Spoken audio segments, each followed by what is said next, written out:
आज इस वीडियो में आप जान पाएंगे बिहार की राजनीति में उन 5 महिलाओं के बारे में जो काफी तेज तर्रार हैं, मंझी हुई हैं और अपने पति की विरासत को आगे लेकर जा रही हैं। रमा देवी। सबसे पहले बात करते हैं रमा देवी की। रमा देवी तब राजनीति में आई जब इनके पति की अपराधियों ने हत्या कर दी थी। तब बिहार में राबड़ी देवी मुख्यमंत्री की कुर्सी पर आसीन थी और उनकी कैबिनेट में मंत्री की कुर्सी पर बृज बिहारी प्रसाद काबिज थे। इसके बाद भी बृज बिहारी प्रसाद को अपराधियों ने AK-47 और कार्बाइन से भून डाला था। अपराधियों ने IGIMS में टाइट सिक्योरिटी को ठेंगा दिखाते हुए वारदात को अंजाम दिया था। तारीख थी 13 जून 1998 और घटना के वक्त रात के लगभग 8 बजे थे। पहली बार किसी मंत्री की हत्या अपराधियों ने की थी। अपराधियों ने तब मंत्री की हत्या कर लालू यादव को भी खुली चुनौती दी थी। दरअसल बृज बिहारी प्रसाद लालू यादव के काफी नजदीकी थे। इसके बाद बृज बिहारी प्रसाद की पत्नी रमा देवी पॉलिटिक्स में आ गई। उनकी विरासत को संभाल रही है। वे कुछ दिनों तक तो RJD में रही, लेकिन इसके बाद बीजेपी में शामिल हो गई। रमा देवी वर्तमान में बीजेपी की सांसद है। दरअसल रमा देवी अपने पति की विरासत संभालते हुए पहले शिवहर से विधायक बनी और राबड़ी देवी कैबिनेट में शामिल हुई। बीजेपी में आने के बाद वे लगातार शिवहर से सांसद बन रही है।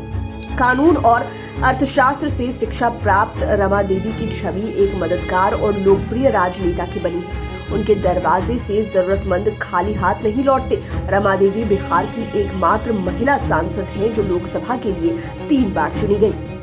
लेसी सिंह वर्तमान में नीतीश सरकार में खाद्य एवं उपभोक्ता मंत्री हैं। इनका भी अब पॉलिटिक्स में बड़ा कद हो गया है। ये JDU की क्राइसिस मैनेजर मानी जाती है और धीरे धीरे पार्टी में इनकी पहचान और मजबूत होती जा रही है। पार्टी में किसी तरह का संकट हो, लेसी सिंह उससे निजात दिलाने को युद्ध स्तर पर जुट जाती है। लेकिन एक समय था जब इनका राजनीति में कोई संबंध नहीं था। वर्ष 2000 में इनके पति मधुसूदन सिंह उर्फ बूटन सिंह की अपराधियों ने हत्या कर दी थी। उनकी हत्या पूर्णिया कोर्ट परिसर में की गई थी। पति की मौत के बाद लेसी सिंह ने पॉलिटिक्स में एंट्री की। इन्होंने पति की मौत के बाद साल 2000 में चुनाव लड़ा और जीत गई। इसके बाद से लेसी सिंह लगातार धमदाहा से चुनाव जीतकर विधायक बन रही है और अपने पति की राजनीतिक विरासत को बढ़ा रही है। नीतीश कुमार के साथ लेसी सिंह समता पार्टी के जमाने से ही जुड़ी हुई है। इन पर नीतीश कुमार को काफी भरोसा भी है। नीतीश कुमार की कैबिनेट में लेसी सिंह को दूसरी बार जगह मिली है। ये मंत्री बनने वाली सीमांचल की एकमात्र महिला विधायक है। इससे पहले 2014 में इन्हें आपदा प्रबंधन और समाज कल्याण मंत्री की जिम्मेवारी मिली थी। वीना शाही भी बिहार की सियासत में बड़ा नाम है। हालांकि अब ये बिहार पॉलिटिक्स में बहुत एक्टिव नहीं है, लेकिन इन्होंने अपने पति की विरासत को काफी सलीके से आगे बढ़ाया। चाहे वो पॉलिटिकल विरासत हो या फिर प्रोफेशनल, दोनों ही जगह वीना शाही ने अपनी महत्वपूर्ण भूमिका निभाई है।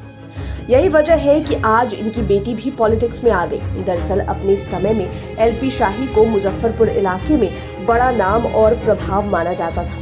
वे काफी प्रभावशाली नेता रहे थे। आजादी के समय से ही पॉलिटिक्स में पूरी तरह एक्टिव थे। 1948 से 1952 तक मुजफ्फरपुर डिस्ट्रिक्ट बोर्ड के उपाध्यक्ष रहे। इसके बाद 1952 से 1980 तक वैशाली और 1980 से 1984 तक लालगंज के विधायक रहे। 1984 में मुजफ्फरपुर के सांसद बने। इस दौरान केंद्र में उन्हें मानव संसाधन राज्य मंत्री की जिम्मेवारी मिली। उनके निधन के बाद उनके बेटे हेमंत शाही पॉलिटिक्स में आ गए।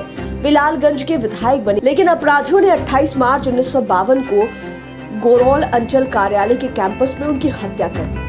इसके बाद उनकी पत्नी वीना शाही पूरी तरह पॉलिटिक्स में आ गई। ये बिहार की लगभग तमाम बड़ी पार्टियों में शामिल हो चुकी है। 2020 के चुनाव में पहले बीजेपी को छोड़कर कांग्रेस में शामिल हुई। वीना शाही 2 बार विधायक रह चुकी है, साथ ही मंत्री भी रह चुकी है और आज भी ये पति हेमंत शाही और ससुर LP शाही की विरासत को पूरी मुस्तैदी से संभाल रही है। मीना सिंह भी अपने पति की राजनीतिक विरासत संभालने वाली महिलाओं की लिस्ट में महत्वपूर्ण स्थान रखती है। ये आज भी राजनीति में एक्टिव है और राजनीतिक गतिविधियों में शामिल होती है। एक समय था जब इनके पति अजीत सिंह का बिहार की राजनीति में बड़ा नाम था। इतना ही नहीं, वे सहकारिता आंदोलन के बड़े नेता रहे थे। सहकारिता के क्षेत्र में तो वे देश भर में छाए हुए थे। अजीत सिंह के बारे में कहा जाता है कि दोस्तों के दोस्त थे। सहकारिता आंदोलन में अजीत सिंह का जबरदस्त योगदान था, साथ ही सामाजिक सरोकारों से उनका गहरा लगाव था। अजीत सिंह 2004 में जेडीयू के टिकट पर बिक्रमगंज लोकसभा क्षेत्र से सांसद बने थे। नए परिसीमन में इस क्षेत्र का नाम बदल गया। 1 अगस्त 2008 को इनका एक सड़क हादसे में निधन हो गया था। अंत्येष्टि के लिए इनके पार्थिव शरीर को जब पटना से वाराणसी ले जाया गया तो पूरे रास्ते इनके समर्थक अंतिम दर्शन को उमड़ते रहे और रोते बिलखते रहे। पति के निधन के बाद मीना सिंह उनकी राजनीतिक विरासत को संभाल रही है। मीना सिंह अभी जेडीयू में और 2009 में आरा लोकसभा क्षेत्र से सांसद बनी थी। इन्हें चुनाव में लोगों का अपार समर्थन मिला था। तब मीना सिंह ने अपने प्रतिद्वंदी को 74,000 से अधिक वोटों से पराजित किया था। हालांकि 2014 में ये मोदी लहर में चुनाव हार गई। बाद में यह सीट एनडीए की ओर से बीजेपी के कोटे में चली गई। तब से मीना सिंह पार्टी और संगठन के लिए काम कर रही है और पति की तरह गरीब गुरबों की मदद कर रही है। पुतुल कुमारी भी बड़े कद वाले पॉलिटिशियन वुमेन में शामिल है। इन्होंने न केवल पति की सियासी विरासत को संभाला बल्कि पति के मृत्यु के बाद बच्चों को भी पिता की कमी महसूस नहीं होने दी। बच्चों को भी सियासत की राह पर चलने को मदद कर रही है। पुतुल कुमारी के पति दिग्विजय सिंह का भी सियासत की दुनिया में काफी बड़ा कद था। वे केंद्र में रेल मंत्रालय संभाल चुके थे। नेशनल राइफल क्लब एसोसिएशन के प्रेसिडेंट भी रह चुके थे। दरअसल दिग्विजय सिंह राज परिवार से ताल्लुक रखते थे। गिद्धौर रियासत से उनका ताल्लुक था। आज भी जमुई जिले के गिद्धौर में उनका पुश्तैनी घर लाल कोठी के नाम से फेमस है। दिग्विजय सिंह बांका लोकसभा सीट से 1998 में पहली बार एसएपी के टिकट पर सांसद चुने गए, लेकिन 1999 में वे जेडीयू में आ गए और वे जेडीयू के टिकट पर दोबारा सांसद बने। तीसरी बार 2009 में वे सांसद बने, लेकिन तीसरी बार वे अपने दम पर चुनाव जीते। उस समय नीतीश कुमार से दिग्विजय सिंह के संबंध खराब हो गए थे, जिससे उन्हें टिकट नहीं मिला था। तब दिग्विजय बाबू निर्दलीय ही चुनावी मैदान में उतर गए और जीत भी गए। उनके निधन के बाद हुए उपचुनाव में अपने पति की विरासत संभालने के लिए उनकी पत्नी पुतुल कुमारी मैदान में आ गई।